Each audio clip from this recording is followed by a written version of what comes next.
Hey guys, hi, welcome back once again. My name is Vaishali, and having studied and learnt through human interactions and by pursuing masters in business administration and clinical psychology, my interest in us as a human species has grown exponentially. And since we all are storytellers and since we all are meaning making creatures, since we all are unique individuals who are also a part of a social species, our understanding and our interplay in the world is quite interesting and fascinating. And in keeping with that, I'd today like to talk about our whys, understanding our whys. WHYS, whys. Why do we do what we do? Why do we think the way we think? Why do we act the way we act? Why do we feel the way we feel? Why do we react the way we react? Why do we find certain things meaningful and certain things meaningless? Why do we value certain things more than others? And do we ask the quote unquote, the right why?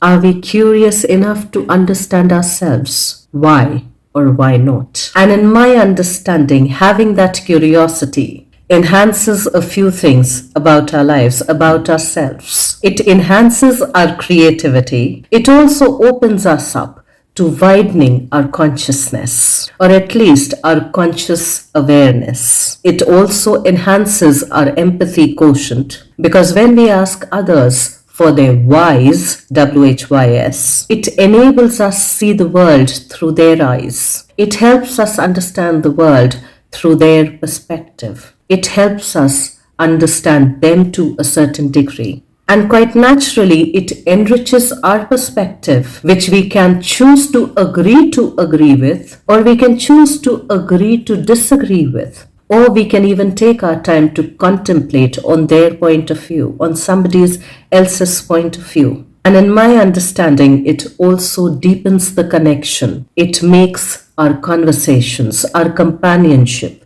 a little more meaningful. Asking the quote unquote right why also enables us reflect and introspect on both our personal and interpersonal lives. So I had shared this question with a few people, asking them that if God were to appear before them, if the source consciousness were to appear before them, and ask them, would you want to change any aspect about your life or even your complete life? Going back in time by 2 years, 5 years, 10 years, 15 years, 20 years, 30 years, 40 years, or even 50 years. Would you choose differently? Would you make some different choices? And a lot of people had a lot of answers, but yes, almost everybody would make a different choice, would choose something differently with regards to their professional or / and their personal lives. And in a way, it's telling me that they would want to reverse engineer their lives, which in a way points out towards a few things. That decision or decisions, that choice or choices that were made 5, 10, 15, 20, 25, 30, 35, 40 years back, even 50 years back, have probably impacted your life in more unpleasant ways than in pleasant ways. It also made me realize that when most people shared about re-engineering their lives if they had a second chance, it revealed that their level of consciousness had changed, had shifted, which in a way suggests or implies that things that seemed important at one point in time have changed to a degree, have changed considerably, or maybe not so considerably. It also told me that they have a different perspective of life. They have a different understanding of professional and personal life. They have a different understanding of relationships. And they have a different understanding of themselves. From another view, from another lens. It also told me that they were not in complete acceptance of their life. That there are certain regrets that they have in life. And there's a difference between acceptance and resignation. It's the awareness and the acceptance of that reality that can open the doorways to bring about any kind of a change if we desire to do so, if we choose to do so. And there's a saying in English which goes, whatever we resist will persist. And when I had put that question on me, the answer to that was and is that I would not like to change anything about my life so far. Of course, it's not been perfect. It's not been easy. But it has helped me grow and evolve into a person, into a mother that I am today. To a degree, my journey has helped me become a little more mindful rather than remaining mindful. And the difference is in the usage of singular L and the usage of two L's. And I'd like to take up an example to talk a little bit about the topic. Are we asking the quote unquote right why? So here was this lady who had gotten in touch with me a few weeks back, and she was talking about her personal and her professional life. She was sharing both her personal and her professional life with me. And it is in this conversation that she mentioned that she was not happy in her marriage and that she feels stuck and stagnant in that area of her life. She went on to tell me that she finds it meaningless and hollow, and that she feels that there is no companionship in her marriage. And when I asked her about her life with regards to her professional work, she told me it's not great, but she has more meaning in her work, more value in her work, towards her work, when she compares it to the life at home. And I'm thankful that she was aware of the words she was using, because she immediately rectified it to say, house, not home. Makan, ghar nahi. So upon asking her as to why her professional life seemed more meaningful to her, seemed more valuable to her when compared to her marital life, she was able to give me a few pointers. Firstly, it kept her occupied. It gave her a platform to utilize her skills better. People valued her opinion. It also added to her financial security to a degree. Others looked up to her for her valuable contribution in her professional space. And most importantly, she was in interaction with them. They were attentively listening to her while she was also attentively and proactively listening to them. To a degree, in the ways in which she was contributing, she felt recognized and understood, which essentially tells me that she was talking about human to human connection, which was adding value to the time that she was giving here, which was adding value to her time that she was being given here. It was also mentally and emotionally enriching her life and the life of others as well. To her, it provided a place and a space for companionship where exchange of ideas were nurtured and attended to. And I could see the smile and the spark and the energy when she talked about her professional side of the life. It was also something that she craved, that she desired in her personal life as well, in her marital life as well. So when I asked her, why do you need a meaningful relationship in your personal life? Her reply to that was very logical. She said, if I'm spending 8 to 10 to 11 hours at work, out of the 24 hours, more than half my time and more than half my life of that particular day, I'm spending in my house. So if the work outside has more meaning to me, should the work inside the house not have any meaning? Which in a way was very insightful. I even asked her as to what a meaningful relationship meant for her, and she said companionship. Upon asking what exactly did she understand by companionship, what was her personal understanding with regards to companionship, she listed out all of the things that she was finding, that she was engaging in the professional aspect of her life, wherein she felt more connected with her peers and her students compared to her own husband. She even went on to express that for her, companionship meant someone who's not just willing to listen to me, but someone who's also interested in being listened to.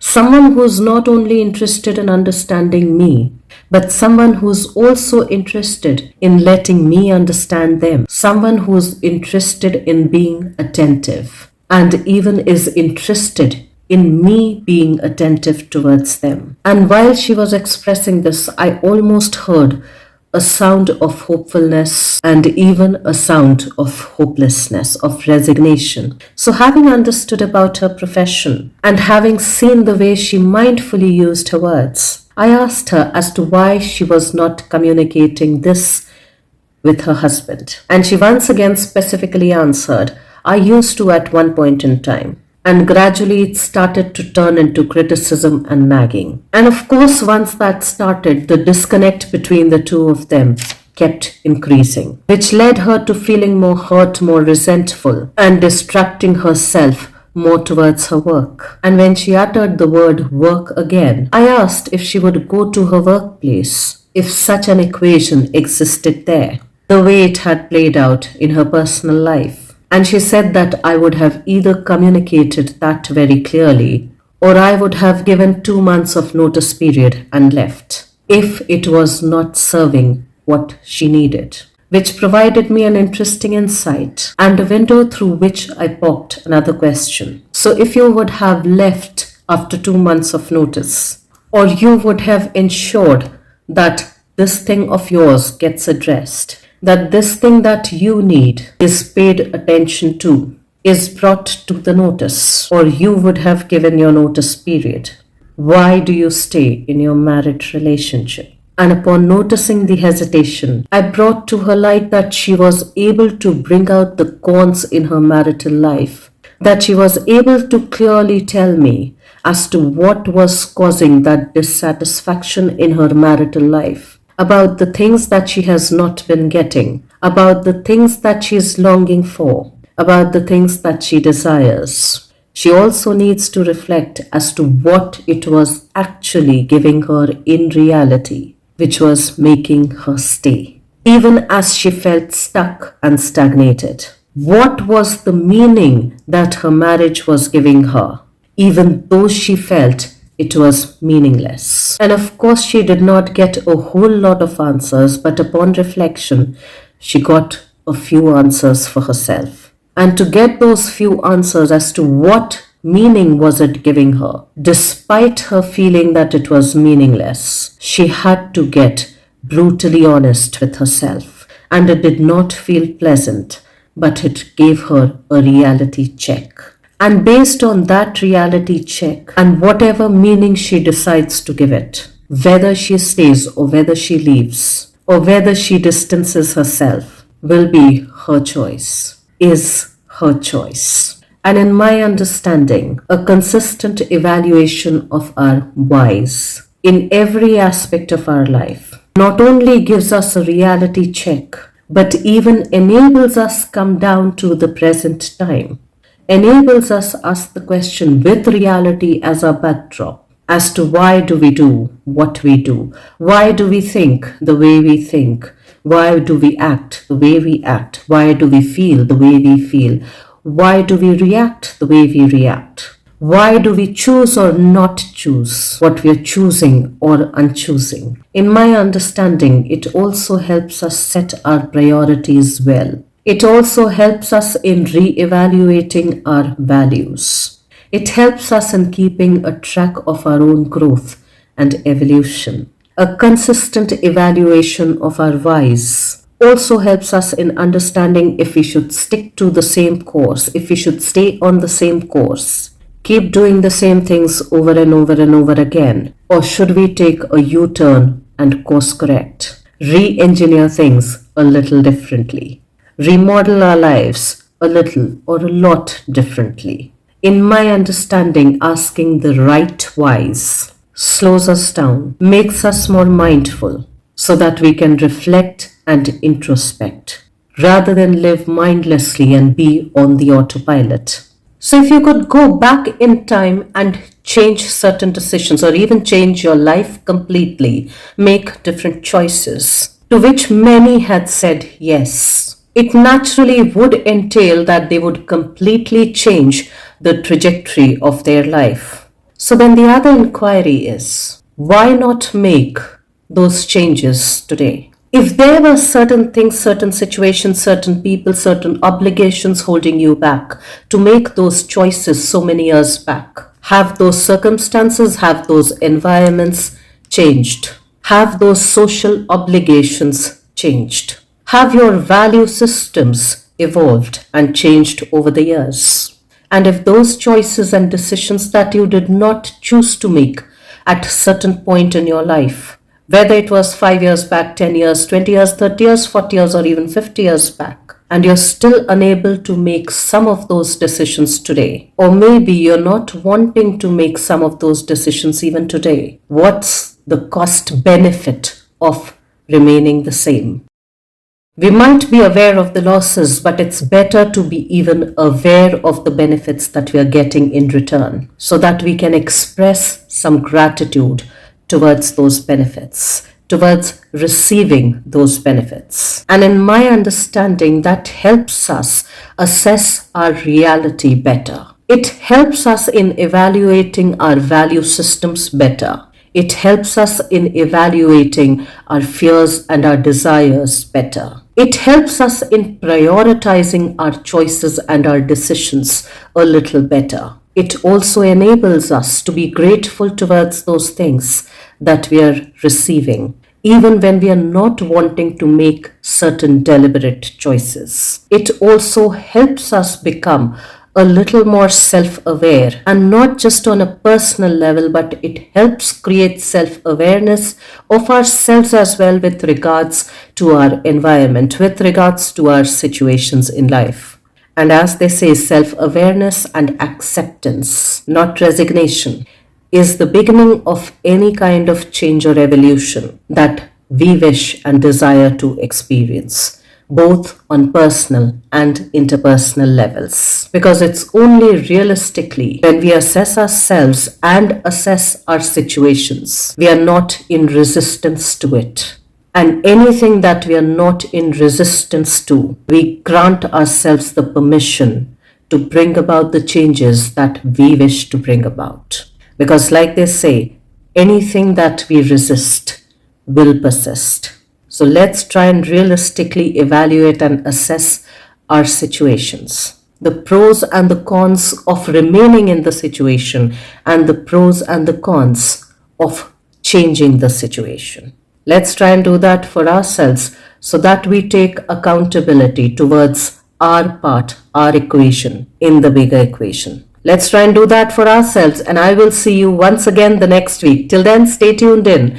And guys, if you do like the contextual content of these videos, please do like, share, and subscribe.